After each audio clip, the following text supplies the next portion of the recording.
Hello everybody, and welcome to Why We Love, where we take a look at redemptive qualities in games. I'm Joshua, and today we're playing Deus Ex. Now Deus Ex is kind of my comfort food, it's kind of my jam if you know what I mean. And I'm just going to kind of go with a default build for JC and just go straight into the game. And I'm going to skip a lot of the story so I can just kind of skip the fluff and things that don't necessarily matter to you in our present day time and age. But the thing about Deus Ex is it came out in the year 2000, and it was just light years beyond and above everything else that ever came out. JC. Your brother Paul is on his way to meet you at the dock. The NSF is raiding the island and shots have been fired. I repeat, find Paul. I will monitor your situation from HQ. So we're trying to meet up with Paul. Paul is the brother. Paul, I thought you were in Hong Kong. A little bit of story stuff going on here. We're skipping through this. What it really boils down to is how would you like to play? And Deus Ex, when it came out in the year 2000, was one of the first games that really encouraged you to. Sometimes you've got to make a silent takedown. It says silent, but crossbows never been very useful for silence. Another non-lethal way to take down an enemy in addition to the prod. I get this. Skip. What am I? Okay. So, in short, I'm going. One of the reasons why I went with this weapon is because non-lethal. NSF everywhere, JC. Your orders are to shoot on sight. A UNATCO informant on the North Dock can get you inside the statue. Look for a bomb. Identify yourself with the phrase iron and copper. Now, this game is really emphatic on stealth. So as long as I'm in the shadows, the enemy can't see me too well. And as long as I'm not walking, he can't hear me either. So if you want to make a covert approach, remember the Academy's stealth course. Stay out of their field of view, walk slowly to stay quiet, and crouch behind cover. Or if you have to get your hands dirty, remember that a headshot is a lethal takedown. You can see me. You'll see me quick saving the whole way through this because that's just how I play.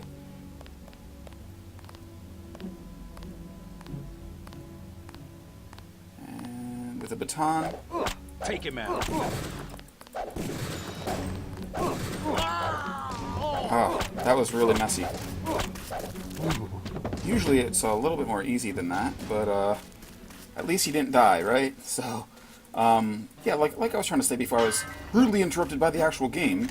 One of the things that I love about this game is the emphasis on non-lethality and a ton of options on how you can approach any given problem. So as you can see, we're on Liberty Island. That is the Liberty statue, and I'll show you where the head is. Because we're dealing with, I think this is the year 2054, something along those lines. And there's a couple changes that are afoot in the setting. Most notably the fact that terrorists have taken over this island, and it's our anti-terrorist, counter-terrorist job to take everyone down and save the day. But because this game is something a little bit special, there's a guy over there. I'm just trying to avoid him at the moment. But because this game is special, there are ways you can solve the world's problems without resorting to the use of guns. Which was a really novel concept back in the year 2000 when I first played this, and yeah, that does make me kind of old. Good thinking. You might be able to avoid some of the security by entering this way. A little bit of physics puzzling. Platforming, I guess, not puzzling. So what we're doing right now, if you can see, is there's the Statue of Liberty, and there's the head. So that shows a little bit of what happened. Don't really have any explanation on how that got to that condition. But, oh, perhaps if I'm jumping correctly. There's two enemies there, and I don't want them to know that I'm nearby. So I'm just going to take the long way here. Now the Charger Prod is probably my favorite weapon in the game because of how it's just a useful way to stun them before I take them down with something else. Or if they don't see me coming, it can be a great way to just sneak up. He has no idea I'm here, and the cursor lets me know I'm right on top, and I can take anything he's carrying. So guys, tranquilizer darts, and that's where we are in relationship to we gotta get to the top, the very top of that. Now there's actually about 4 different ways I could have handled this. But I took the secret, which is kind of like using the warp whistle here. And I apologize, sort of. And I emphasize on the sort of, because really what I want to do is I just want to show you the things that I love about accomplishing this game without killing. Alright, and now I am very familiar with this, as you can tell. This is a gas grenade, which if you sneak up to, you can just take it. And I forget where, there's 2 guards. And they're on the other side. Over here. As long as I don't make too many sudden Did they find the noises. Yeah, who was that? I didn't see a uniform. They heard me, but Good. as long as I You're run, near they the won't. command center. They won't Agent figure out Herman that I'm up remains here. in captivity on the ground floor, but we can probably get him out. Keep moving. Reason why I'm still Some news, crouching. JC. The NSF Sorry, I don't targeted a think you hear me. shipment of the plague vaccine Ambrosia. We can't locate it. See if the leader will surrender when you reach the command post. We'd like to interrogate him. So I found the leader. It's just up here. Easy. We want you to take this one alive and conscious. Find out what you can. Don't shoot. I surrender. So you think you know better than FEMA what to do with this month's Ambrosia shipment? You're too late. It's on its way back to the people. And you And Tell me about the shipment. ask him Where so you in we'll just short, give he you won. to unload. I think the We didn't, but I got 750 experience points for getting Well here. done. I will pass on your orders to the troopers. Report back to base on the west side of the island. Mission complete. The chief finally let us loose. We were right behind you and cut through them like a hot knife through butter. So all the terrorists are now dead because the UNATCO guys killed them. And unfortunately, that means that they no longer have things on their bodies for me to loot, which is disappointing. But that's okay, because we're talking about quick progress here and getting through this level as quickly as possible. And as you can see, this game is kind of dark. And helps if you have a little bit extra contrast on your monitor. But yeah, everyone's just knocked dead, and it's a little sad. I guess it's kind of like one of those just instant changes in the battlefield.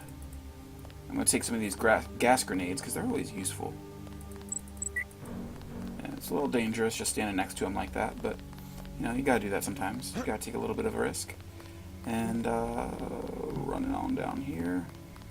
Let's see what's going on with the dead bodies. It's kind of morbid.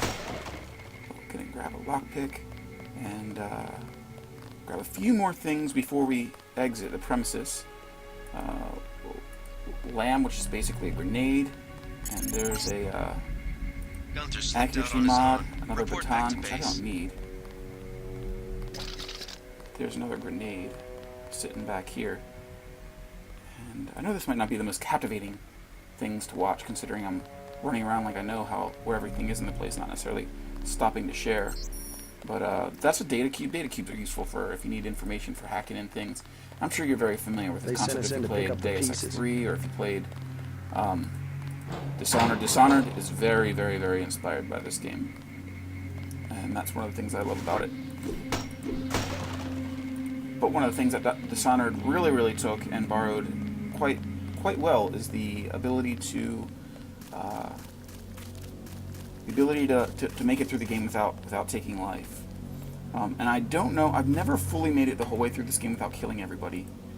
But I do have to admit that there is a certain level of an appeal to Don't worry about the bodies. trying. A couple of the bosses, I think you can beat them with like passwords and stuff like that, which is a little funny. But there's one way to get through. And there's Paul, and he's going to congratulate me. And here's UNATCO HQ, and I work for UNATCO, and so it's kind of funny that terrorists took over our own base, or took over the island where our base is. And the last thing that I really want to show you before I head into the base is this is a security locker, and it has a famous passcode, 0451. And now, I don't know why that is such a cliche, but there's so many games that borrow that, like Gone Home had a case that had 0451 as an option for you to get into, and all sorts of things along those lines. And this is a computer hacking terminal. Now, earlier you saw that I got experience points, and this game is one of the very, very few that rewards you with experience points for not taking life, which I love about it.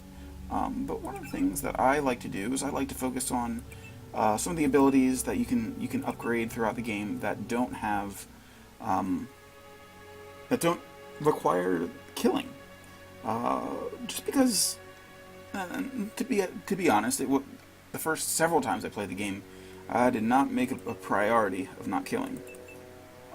But you know, as you grow up, so do your tastes. So let's see here. And do I want anything else in here? I could go with lock picking or electronics. I usually go with one of those. I think that's good for now. Actually, you know what? I'm gonna upgrade lockpicking too, because that's one of my favorite things to do is lockpick. And I'm just gonna hack this really quick. And I know I have the password. Unatco 001 satcom, I think is the password. No, that's not it. There's something along those lines. But as you can see, I only have a limited amount of time to use all the things here.